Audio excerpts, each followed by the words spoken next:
सो कैसे हो गाइस। पिछले क्लास में हमने लैंड रिफॉर्म की तैयारी पूरी तरह से कर ली थी। ठीक है कि लैंड रिफॉर्म क्या होता है, उसके अंदर कितने रिफॉर्म्स किए गए थे, जमीन से रिलेटेड सारी बातें पढ़ ली। क्लियर। अब भाई रिफॉर्म्स ऑफ इंडियन एग्रीकल्चर चल ही रहा है, तो अब दूसरा पॉइंट क्या आएगा, दूसरा टॉपिक क्या आएगा, कौन सा रिफॉर्म आएगा, जनरल रिफॉर्म।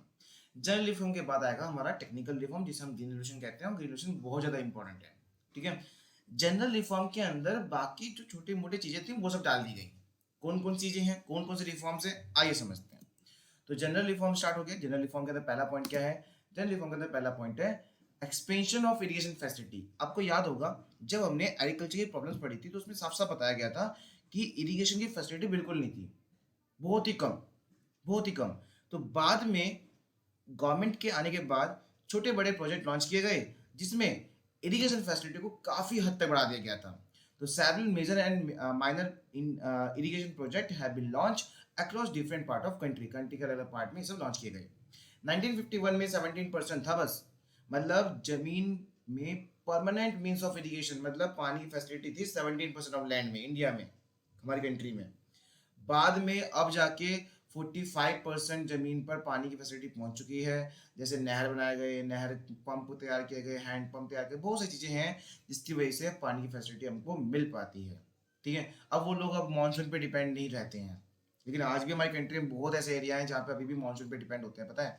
ठीक है। आज भी वहाँ पे पानी की फैसिलिटी नहीं पहुंची है, इरिगेशन फैसिलिटी नहीं पहुंच पाई है। ठीक है। सो ये एक पहला पॉइंट था जनरल रिफॉर्म के अंदर कि इरिगेशन फैसिलिटी काफी काफी हद तक बढ़ा दी गई। ठीक है। उसके बाद आपको मैंने प्रॉब्लम्स के अंदर पढ़ा था, हमने प्रॉब्लम्स के अंदर पढ़ाया था कि हमारे पास ना फाइनेंशियल इंस्टीट्यूशन की कमी थी काफी। फाइनेंशियल इंस्टीट्यूशन वो जो किसानों को लोन वगैरह प्रोवाइड कर देते थे, है ना। अब उस टाइम पे काफी कम हुआ करते थे।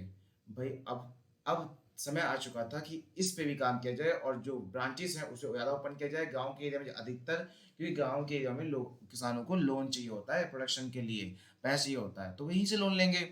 अब तक कहाँ से ले रहे थे वो, अब तक ले रहे थे जमींदार से। ठीक है। गांव के अमीर घराने के लोगों से वो सबसे ज्यादा इंटरेस्ट पे देते थे, बहुत ज्यादा इंटरेस्ट रेट पे देते थे वो लोन आपको। ठीक है, उन किसानों को। तो अब बारी आ गई थी कि भैया इंस्टीट्यूशनल सोर्सेज बढ़ाने ही पड़ेंगे ताकि किसान डायरेक्ट कांटेक्ट कर पाए इंस्टीट्यूशनल सोर्सेज से, और ताकि वहां से वो कम इंटरेस्ट रेट पर लोन ले सके। क्लियर।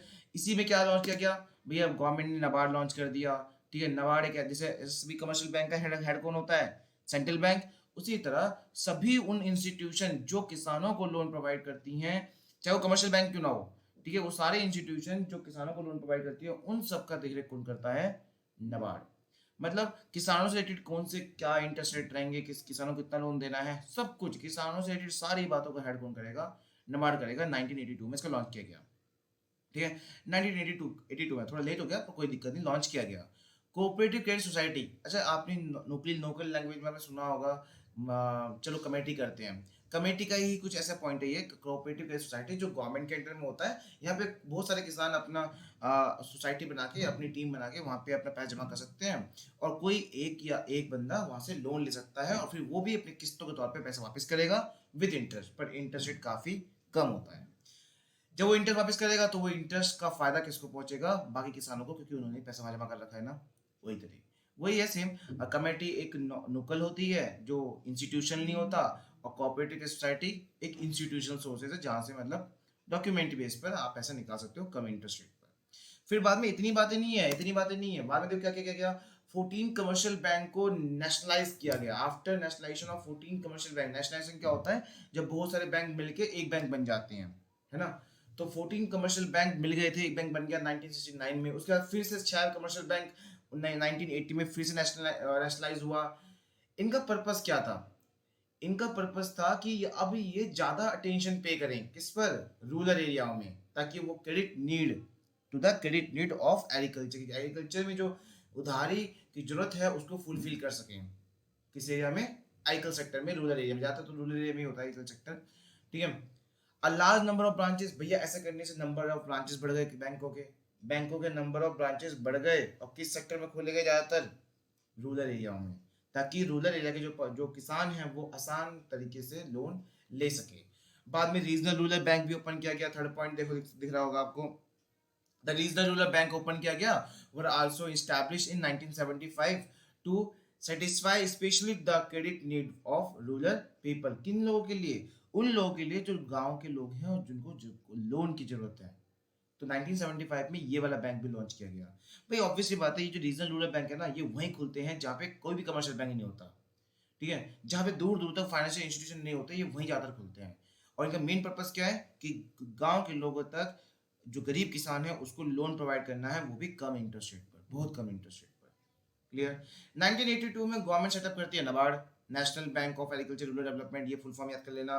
ठीक है, national bank of agriculture and rural development, NABARD का करती है, जो कि क्या करती है, कोऑर्डिनेट करती है उन सारी एक्टिविटीज पर of different financial institution operating in a rural sector. जो रूरल सेक्टर में, जो गांव के एरिया में, एग्रीकल्चर सेक्टर में जो ऑपरेट कर रही हैं सभी फाइनेंशियल इंस्टीट्यूशन, जो लोन वगैरह दे रही हैं, किस इंटरेस्ट रेट पे कैसे देना कैसे नहीं देना, सब पे डील कौन करता है?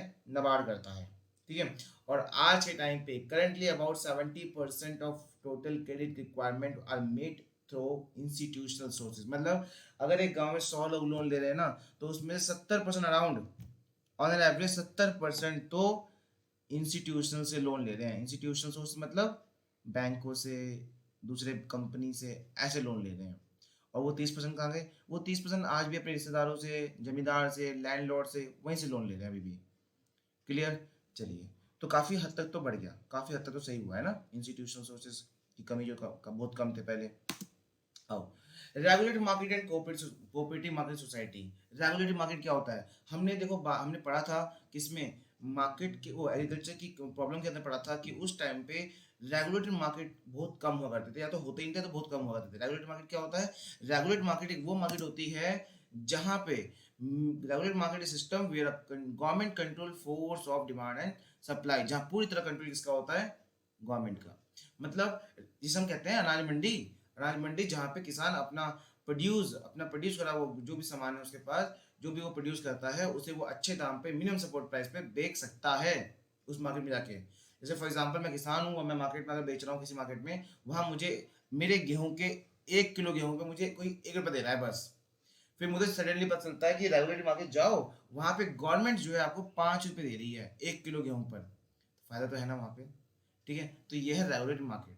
ठीक है, कोऑपरेटिव मार्केट सोसाइटी, आपने देखो इसमें, इससे पहले हमने उस लैंड रिफॉर्म के अंदर पढ़ा था कोऑपरेटिव मार्केटिंग करना। मतलब चाहे रॉ मटेरियल परचेस कर रहे हो, चाहे रॉ मटेरियल परचेस कर रहे हो, उस टाइम पे भी क्या करना है? उस टाइम पे भी आपको अगर मिलके फार्मिंग करोगे, मिलके लेके आओगे तो सस्ता पड़ेगा, और जब मिलके आप प्रोड्यूस कराओ सामान मार्केट में बेचोगे तो महंगा बिकेगा। ठीक है, वही है कि कोऑपरेटिव मार्केट सोसाइटी बनाई गई, ऐसी सोसाइटी बनाई गई, ऐसे ग्रुप बनाए गए कि हाँ मिलके भी फार्मिंग आप कर सकते हो, जिससे बार्गेनिंग पावर आपको मिल जाती है। Cooperative society establish to increase our bargaining power of the farmer in the market. Farmer है ये, फार्मर हो गया। ठीक है, मार्केट में फार्मर को बार्गेनिंग पावर मिल जाती है इससे। क्लियर। चलिए, इसके बाद क्या है? Price support policy. भाई गवर्नमेंट लॉन्च करती है प्राइस सपोर्ट पॉलिसी, जो कि सीधा सीधा कहाँ से कनेक्टेड है? रेगुलेट मार्केट के अंदर। रेगुलेट मार्केट के अंदर प्राइस सपोर्ट पॉलिसी लॉन्च की गई। भाई प्राइस सपोर्ट पॉलिसी एक ऐसा पॉलिसी है जो किसानों को भरोसा देता है कि आपको कम से कम इतने रुपए तो मिल ही जाएंगे आपके प्रोड्यूस करे हुए गुड्स पर। ठीक है, क्या लिखा हुआ है? Under this policy government ensure the minimum price to the farmer for this produce, जो भी वो प्रोड्यूस करते हैं उनको कम से कम इतने रुपए तो मिल जाएंगे, उससे उनको भरोसा दिया जाता है। In this policy motivate the farmer. इस पॉलिसी से क्या होता है? फार्मर को मोटिवेट किया जाता है टू इंक्रीज, ताकि वो आउटपुट प्रोड्यूस कर पाए। ऑब्वियसली बात है, जब उसको फायदा होगा तो वो आउटपुट ज्यादा प्रोड्यूस करेगा, है ना। चलिए, it is necessary to protect them against uncertainties to the market. जो मार्केट में अनसर्टेनिटीज चलती रहती है, प्राइस ऊपर नीचे होते रहते हैं, लॉसेस होते रहते हैं, उससे बचाने के लिए ये पॉलिसी लॉन्च की गई। और लास्ट में the commission for agriculture cost and price, ये एक ऐसा ऑर्गेनाइजेशन है जिसको सेटअप किया गया 1965 में।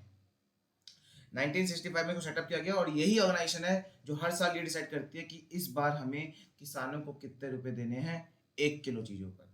ठीक है, it announce minimum support price every year for several agriculture crop before their showing, कि हाँ जो भी प्रोड्यूस हो जाता है ना कटने से पहले, ठीक है, खेती कटाई से पहले, ये पहले डिसाइड कर लेते हैं कि इस बार किसानों को हम कितने रुपए देने वाले हैं उनके प्रोड्यूस पर, चाहे गेहूं हो, चाहे चावल हो, चाहे कुछ भी हो, जो जो बिक रहे हैं रेगुलेटरी मार्केट में, उन सब पर। क्लियर। चलिए, खत्म। मिलते हैं नेक्स्ट क्लास में, और बहुत इंपॉर्टेंट है लैंड रिफॉर्म। लैंड रिफॉर्म हो गया, जनरल रिफॉर्म हो गया, अब लास्ट में ग्रीन रेवोल्यूशन जिसे हम टेक्निकल रिफॉर्म कहते हैं, बहुत इंपॉर्टेंट है। क्लियर? चलिए बाय बाय।